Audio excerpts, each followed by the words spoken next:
this is Sin from Siglos, and this is my interview with Metalliville Zine. Tell me about Siglos. What is it? What does it mean? Well, Siglos, the meaning of the word is in Spanish means ages or centuries, really. And it came about really through the lyrics of our first single, which is called Por los Siglos. And Por los Siglos is a term that I always heard in my household, even when I was a little kid, in Spanish. And it basically says, from the centuries, for the centuries. So when I heard Pedro write that in the lyrics, the word siglos just kind of stuck out in my head, and I was like, wow, I really like the sound of it, and I like the meaning of the word. So that's kind of how we came up with the name for the project, because up until that point I didn't know what I was going to call this thing, but that's how that happened, and that's the meaning behind siglos. Building on that, what does the Latin roots mean to you? Well, it's a very strong connection because I'm Mexican, Pedro's Mexican, the vocalist Mexican. So when he and I started working together, we kind of talked about, the direction and what we wanted to talk about, where we wanted to go with it lyrically. And one of the first things that he asked me is if I wanted him to sing in English or Spanish. And I hadn't really thought about it at the time. I was thinking we were going to do it in English, but when he brought up that suggestion, I said, let's do it in Spanish, man. It just kind of, I don't know, I just thought it was another cool aspect to the music. And, why not touch on our roots even more? So, we're both very proud of our heritage. I was born in Los Angeles, but both my parents from Mexico, as the rest of my family, and same thing with Pedro. So we have a strong connection with our roots, and it's more of just like that, that Mexican pride that we have, and just bringing another aspect to this style of music. I think it opens doors for other Spanish singing bands, in this style and genre. And I just thought it was a cool thing to tap into. What inspired you to create and write the new song? And how do you pronounce that? Morir para vivir, which means die to live. And that's all. The lyrics are all handled by Pedro. I write all the music in the band, and he does all the lyrics. He, at the time for that particular song, had just suffered or gone through a loss of a family member. And so that's kind of what inspired him to write those lyrics. Shortly after that, or right around that time, I went through the same thing. So it kind of hit home with both of us with those lyrics. Yeah, he just kind of approached me one day and said, hey, what do you think about this subject matter? It's something that I'm experiencing and going through right now. And I said, yeah, I was really into it. He sent me a copy of the lyrics, and I really liked what he was saying. It was kind of a positive message, if that makes any sense. Dealing with death is usually like a very dark and sad, hold on a second, my earphones are falling out. A really sad sort of subject matter, and he was talking about it from a more of a positive sense and side. And all our lyrics, by the way, are written on our YouTube page, and on our Bandcamp site as well. So if anyone wants to go ahead and get those and translate them, you can, and you can see what the lyrics mean and talk about. But they're very personal in that sense, that we both went through those losses right around the same time, and it just kind of came out in this music and in this song. So it just is that much more meaningful for us. Cool. So that's, yeah, it's nice that you could both sort of experience that at the same time and have your own piece of work. Yeah, to it. definitely. The writing process with us, has been so natural so far. Um, I started this project, or I started writing the music for this project during the pandemic, really, during the shutdown when I was just at home, just writing music. And, this sort of came out of that. Once things started opening back up, I started looking for a vocalist for this. And I was looking for a vocalist with this sort of extreme metal, black metal, kind of vibe. And my producer, Alex Crescione, suggested Pedro because he had worked with him with Pedro's other band, Transtorno. And so he suggested him, and I heard his style, and I really liked it. Came down to the studio. We started working on the first song, Por los Siglos, and now we're going on about 6 songs into the project, and we're gonna hopefully get to around 8 songs and release a full album's worth of material. But it's been very smooth so far, man. Which is a blessing, because oftentimes you run into roadblocks with working with people, and sometimes you don't know how it's going to turn out. Sometimes things start out cool, and you realize that you're just not going in the same direction as the other writer.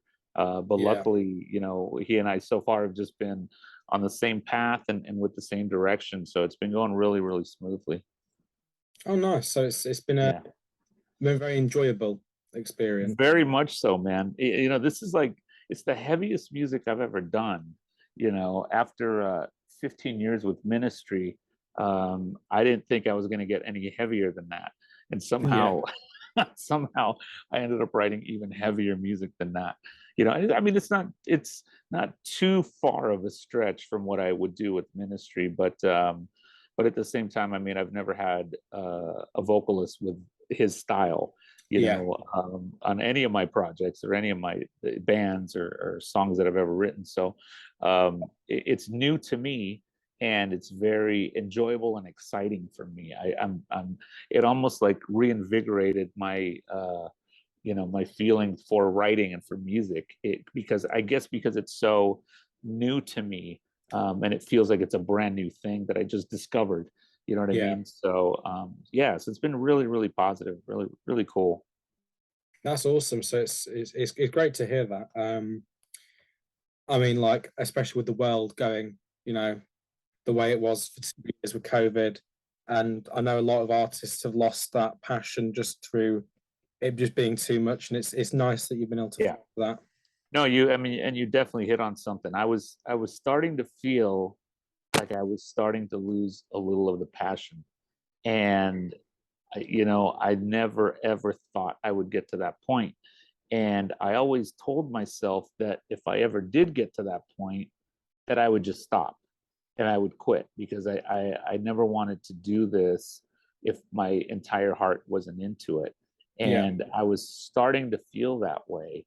And I wasn't quite sure why. I guess maybe it was just time for me to make a change, and I was dealing with a lot of health issues a couple of years ago, right around the pandemic. And in a weird way, the pandemic almost, I don't know, it was turned out to be a positive thing for me, in many aspects. It kind of opened my eyes to a lot of things. It refocused me, being out of the touring cycle refocused me. And it just, I don't know, it made me realize what things were important to me and what things I felt needed to change. And that was a big part of why I left Ministry last year. I just felt like, I think it's time. I'm feeling like it's just time for me to leave. And not in a bad, negative way or anything like that towards them. I was just feeling like Yeah. I was sort of in a rut, if that makes any sense. And I felt like, my writing was starting to get a bit redundant. And I just felt like I needed to change. And so when I left, I don't know, it kind of like relit that fire in me to want to do music, because it was starting to dwindle away, and it was a Yeah. bit scary. It was a bit scary because I had never felt that in my adult life. because it had always been music for me. So you know, everything happens for a reason, and it's all good. It's all positive.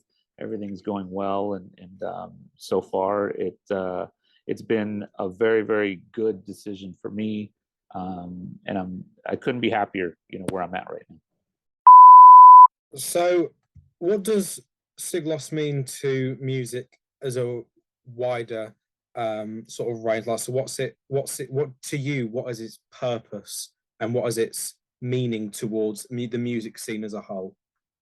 Well, what I'm trying to bring musically with this project is I'm trying to bring the heaviness of, say, you know, for lack of a better term, let's just say of black metal, you know, vibe or energy, right? But I'm also trying to infuse some Latin element to it and some industrial element to it as well. That's what I feel I'm bringing musically to this. And I'm trying to sort of combine all of these things along with a Spanish speaking, Spanish singing, you know, extreme black metal vocalist. So we're trying to, like, you know, put this in this pot and mix it all up. And we're trying to, like, you know, put out something that we think and we hope and we feel is a little different, really heavy. I mean, ultimately, I want it to be, I don't know why the word heavy just keeps popping up into my head. And when I say heavy, you know, it could be a very slow song that Yeah, can be just as heavy as one that's, you know, 200 BPM. yeah, Um, totally. so I want people to feel the weight of the project. Like when they hear the music, when they hear us with some headphones or, like, you know, really nice sound system, I want them to feel that weight and that heaviness. So I'm hoping that we're able to achieve that. And so far, the response that we've been getting, the feedback has been, you know, like that. So, you know, I think we're on the right path here. No, totally. I mean, before um, I got onto the Zoom, me and my dad were listening to the new single, and you know, it definitely had that industrial vibe, and it had that black metal, and Yeah, you know, a little bit of the Latin in there. I mean, the combination, yeah, it's yeah. there. It's totally. I mean, you've got that on point. That's great, man, and that's exactly what, you know, where we're coming from and what we're trying to achieve and get across. So it's good to hear that's what people are getting out of it.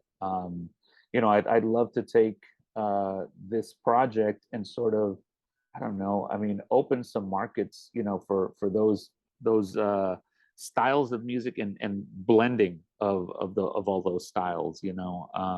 And there's a ton of other bands out there that people don't know of, that hopefully will follow, you know, and we'll be able to, like, sort of bring them along for the ride, if that makes any sense, you know. Totally, totally. Yeah. So before the we hit record, you mentioned some shows possibly next. Yeah, so Tell me a bit about that. we're in talks right now with some promoters and some agents in Europe. Ultimately, we would love to take this to Europe. We really feel strongly that Europe would really like and appreciate this music. I'd love to take it back to you know, the festivals that I've played at. You know, the Bloodstock and you know, Download and Hellfest and all those places. And that's what we're shooting for next summer. So summer of 2023, that's sort of the goal right now. But we'll see what happens. You know, first we want to release the album, hopefully before the end of the year.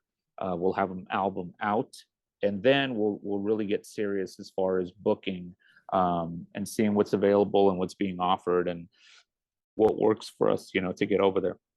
I'd love to get down to South America as well. You know, take it down to Brazil, Argentina, Chile, definitely hit Mexico. But we really want to go to Europe. Totally. Yeah. Um, I think what's great about the UK now is the rock festivals and metal festivals. I mean, you've got, like you said, Bloodstock and Download. Yeah. There's you've also got the slightly smaller, more underground stuff for like death and black metal. So you've got Damnation Yeah, in absolutely. Manchester and like Totally. Arctangent in Bristol. I'm actually heading there this weekend, and I think uh, places like that really they sort of keep it alive on Yeah. on the live side of things. I mean, because it's not every day you see like a black metal band playing like your local like O2 or something, which is a Right. really. Um, and I think that it must be difficult because black metal is very much that sort of pushed to the side, Hmm. like typical American film reject music. When in reality, it's some of the strongest stuff out there. And when you've got a guitarist with your um, skill and experience, and a singer as strong as Pedro. I mean, it's. I think it's wrong to sort of put them in that box, which is why these smaller festivals Yeah. are off so well. I agree, man. And I mean, thank you for saying those kind words, but I agree with you on that. It's like I hate to label us, this or that or whatever. I throw those terms around just to sort of get the point across with what I'm talking about. But I agree, man. I think that, and it's something that Pedro and I have discussed as well, is we don't want to be put necessarily into that box, any box. We Yeah, want to be able to have the freedom to do whatever. One subject that got brought up a couple of interviews ago was about the makeup, and I said, you know what? I go, we may or may not do the makeup. Sometimes, some nights or some if we have a gig or something, we may decide not to do it, or do it. I don't want us to be pigeonholed into anything. totally. It felt right in the first two videos. I mean, we did makeup, but that's not to say that for the next one we might not. um, I just don't want us to be labeled as one thing. I want us to have the freedom to grow and the freedom to express ourselves however we want to, whether it's wearing makeup, not wearing makeup. We might do some songs in English. We might, you know what I mean? It's like Yeah, I want this project to be able to have a lot of freedom. Sometimes I see other bands that have so much talent, but they get pigeonholed into one thing, and yeah, then like you can't get out of it. You can't break out of that, and that's definitely something that I've been very conscious of, and I don't want to happen with this project. cool. I mean, totally. I mean, I can completely understand that because and I've spoken to a few musicians recently who are making like extreme music, and they're all saying the same thing. We're not one thing, Yeah, and I think that's what the issue has been with the more like the underground scene for so long, is that a lot of people dug their heels and said we are this thing, right. and now they can't, They and can't get out. musicians can't get out of that because it's like Yeah, we're black metal, but we also do X, Y, Z. right. Um, and I think that's like a unanimous thing among people who make extreme metal. It's like Yeah, they make one thing that's black metal at the start, and then suddenly they're a black metal band forever.